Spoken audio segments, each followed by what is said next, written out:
He's our shepherd. And when you know the shepherd, it makes an even bigger difference.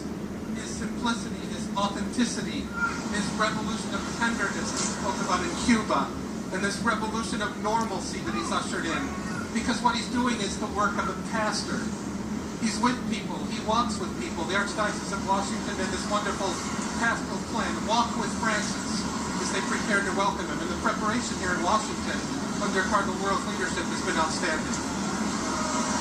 Father Rosica, your colleague, Archbishop Joseph Kurtz, said that the Pope is, quote, coming as a pastor of souls and as a prophet, not as a politician. But we know that the Pope is not shy about sharing his views on what Catholics should think of political issues, what Scripture dictates. What do you think he plans to say to Congress, do you think?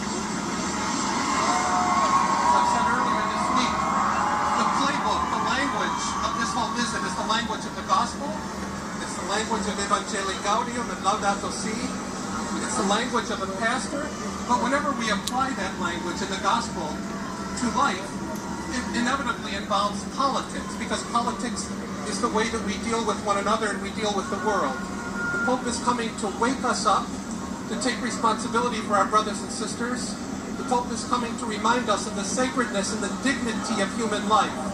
He's also coming to speak to us about the future of the family, the future of humanity that passes through the family. That wonderful expression of St. John Paul II. The future of humanity passes through the family.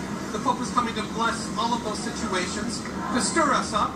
And yes, there will be political ramifications, because that means people are listening and people act upon his words.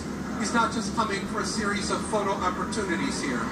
Now we see the first part of the delegation coming down the plane, the papal photographer, lined up on the runway there on the red carpet, are representatives of the American Bishops' Conference. The first prelate to go up the stairs of the plane will be the Apostolic Nuncio to the United States. We're hearing Bishop Carlo Maria Vigano. Father Rosica, greet the Pope. Yeah, we're looking right now at these images, Father Rosica, of President Obama with his daughters. Jim Sciutto, tell us what you're seeing from your vantage point. We see the President and the first family arriving right now. What else is going on there that you can see? Well, I'll tell you, if someone's walking in front of them, Jake, I'll note, with two umbrellas, because just as the Pope landed, a light drizzle began to fall. They're prepared, but no one, it's not bothering anyone at this point. Of course, behind the President, you have the Vice President with two of his granddaughters and his wife, Dr. Jill Biden, walking up. So you'll have this rare moment with the President, the Vice President, and the Pope, the leader of the Catholic Church, all on the same red carpet for this unprecedented, this truly unprecedented official welcome for a world leader to the U.S. Where the Pope right now is in the jetway, we're expecting him to step off the aircraft at any moment. I think that we've been able to see him. Here he is. And there he is.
Shook hands with President Obama, First Lady Michelle Obama, their daughters, Sasha and Malia, Michelle Obama's mother, Marion Robinson.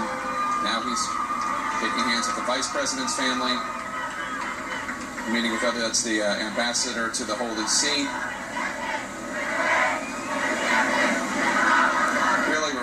historic moment. This type of thing does not happen very often. Only the fourth pope in the history